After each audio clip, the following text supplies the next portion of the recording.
जिसमें सबसे पहले 19 जनवरी को एक इन्फॉर्मेशन, रिलायबल इन्फॉर्मेशन के बेसिस पर हमने एक दीपू सिंह करके एक लड़का था जो कि नेटिव ऑफ यूपी, उसके पास हमें चरस अराउंड 431 ग्राम चरस उसके पास मिला था। तो उस रिलायबल इन्फॉर्मेशन के बेसिस पर केस रजिस्टर, एक रेड कंडक्ट की और फिर उसमें केस रजिस्टर किया। सेकेंड था जो कि 23rd of January, again based on the reliable information, उसमें एक केरलाइट नेटिव ऑफ केरला, एक अरुण करके नाम का एक लड़का जिसके पास अराउंड 13.5 ग्राम्स MDMA उसके पास मिला। ये जो क्वांटिटी, ये कमर्शियल क्वांटिटी NDPS की MDMA की थी, उसके अंदर उसका केस रजिस्टर करके अरेस्ट किया गया and the investigation is in progress. Then there are the third case which was registered yesterday on the 3rd of February, wherein based on reliable information we caught red-handed one person, namely Walter Fernandez, who is a resident of Kanpur only, जिसमें उसके पास हमें around 20+ grams MDMA, 3.5 grams cocaine और 111 grams चरस उसके possession में मिला। Based on that we registered NDPS case and the investigation is in progress. उसके इंटेरोगेशन में हमें एक और आदमी मिला जो कि उसको उसका एक हम कह सकते हैं कि आगे एक सप्लायर का काम करता था, आगे फर्दर पेडलिंग का काम करता था। तो वो उसको भी हमने उस केस में अरेस्ट किया है। तो उसका नाम सुमित बांडेकर है और सेक्शन 29 में उसको हमने अरेस्ट किया है। नेक्स्ट इसके बाद क्या है, इसमें और फर्दर इसमें इंफॉर्मेशन डेवलप की गई और कल के उसके बाद आज 4 तारीख को हमने एक और केस रजिस्टर किया है, एक जिसमें एक नाइजीरियन जिसका नाम है ओनियो फ्राइडे, उसके पास हमें अराउंड 219 ग्राम्स ऑफ कोकेन जिसकी वर्थ इज़ अराउंड 1.1 CR। तो टोटल 4 केसेस हैं, इनमें 3 केसेस कमर्शियल हैं, तो कमर्शियल क्वांटिटी के, और जिसमें total worth of all the seized contraband is around 1.2 crores। ठीक है, फर्दर इनमें आगे फर्दर क्या कहाँ से लेकर आते थे, किसको देते थे, वो सारी इन्वेस्टिगेशन इसमें चल रही है। जो नाइजीरिया पकड़ा वो कहाँ पकड़ा है? साउथ में कानपुर में पकड़ा, नाइजीरिया कानपुर में मिला आज। और दूसरा सर वो जो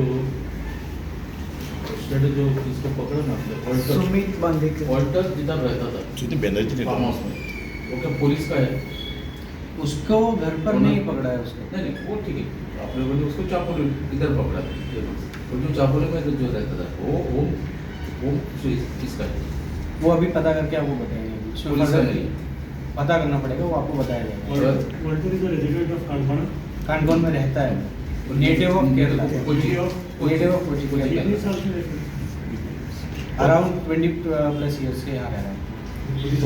मालूम नहीं था इसलिए पुलिस वो सुनीत कौन बनर्जी? नहीं आ यार, रहा हूँ कोई मामला नहीं मैं उसका C फॉर्म भी कुछ तो है आपके पास जो वॉल्टर का, हाँ। Walter is not a foreign national. नहीं सॉरी टेनेंट वेरिफिकेशन वगैरह और डॉक्यूमेंट्स एक बार अभी केस हुआ है, तो अभी फर्दर इन्वेस्टिगेशन उसमें चल रही है कि क्या क्या जो मैंडेटरी रिक्वायरमेंट्स होती हैं क्या उसमें फुलफिल हुई हैं कि नहीं, तो वो अभी प्रोसेस में है, चल रही है। अगर सर वो उसके पास वो परमानेंट नहीं किया तो वो ओनर वो हम देखेंगे उसमें अभी क्या करें। वो तो वहाँ से गोवा में सप्लाई हो जाता है, वो कॉलम बीच पर सर कितना दिन बहुत बड़े। किसका? वॉल्टर और उसका वॉल्टर का 4 days है और अभी इसको प्रोड्यूस किया जाएगा अभी नाइजीरिया में। सुमित का भी हमने 4 दिन का रिमांड लिया। So you are conducting successful raids, and especially Kolba also, but source are not getting. Like American को पकड़ा, इधर से आता है वो नहीं। अभी MDMA अमेरिकन के साथ पकड़ा था सप्लाई, अभी कोकेन पकड़ा है। ये तो इंडिया में नहीं है, गोवा में नहीं होता है, ये किधर से आता है? देखिए उसमें जो हमारे एरिया में है, हम कोशिश करते हैं कि एक केस हुआ उसको कहाँ से मिलता है, we try to catch that person also. ये जो 4 केसेस आप देख रहे हैं ये एक अलग सेपरेट केसेस नहीं, ये कंटिन्यूएशन है, उसमें और आगे कहाँ से आते हैं उसमें भी हमारी कोशिश रहती है कि हम उसको अनर्थ करें। ट्रांसपोर्ट बेड, पोस्टल बेड, सुना ड्रग उसका नतीजा ऐसा हुआ ना कि प्रॉपर्टी में इतना कोकेन और ये जरस देखिए, जो हमारे पास इन्फॉर्मेशन थी कि somebody was trying to get drugs there, we successfully caught them. ठीक है, तो हमारा एफर्ट है कि कहीं भी किसी भी तरीके से ड्रग्स हमारे एरिया में ना आए. अगर कोई लेके आ रहा है, हम उसमें इन्फॉर्मेशन डेवलप करते हैं और केसेस करते हैं. लेकिन सोर्सेस अभी तक नहीं मिल रहे. सोर्सेज, एक केस में जिसका सोर्स था उसको हमने दूसरे केस में हमारा रजिस्टर हुआ है. इस तरीके से और उसको कहाँ से आ रहा है, उसमें हमारी कोशिश है कि हम उसको आगे फर्दर इन्वेस्टिगेट करें और सोर्स निकालें उसमें कहाँ से आ रहा है. चल रहा था हम्पी में, ऐसा सुना है 2017 उसका चल रहा है, उसका बाकी का जो कुछ कॉन्टेक्ट स्टैब्लिश हुआ है क्या? किस चीज़ का कॉन्टेक्ट. हम्पी में भी वो शेयर चला रहा था, उधर कुछ डिस्ट्रीब्यूशन वगैरह नहीं, वो सब चीज़ें हम लोग अभी इन्वेस्टिगेशन उसमें चल रही है. कहाँ कहाँ क्या चल रहा था, क्या नेटवर्क था, वो सब हम कोशिश कर रहे हैं अनर्थ करने की. उनका प्रॉपर्टी भी कुछ चीज़ करेंगे जो उन्होंने लिया है? जिस केस में कमर्शियल क्वांटिटी केस में जैसे भी होगा, जो कि अगर इस्टेब्लिश होता है कि वो इलीगल मनी से अगर उन्होंने परचेज किया हो तो सबको अटैच किया जाएगा. सर आपने अभी नाइजीरियन जिसको अरेस्ट किया है उसका ही केस मिलने के कल का वो फर्दर हम उसी केस में हमारा इन्फॉर्मेशन के बेसिस पे डेवलप करके ही केस करेंगे. अभी तो कानपुर में जो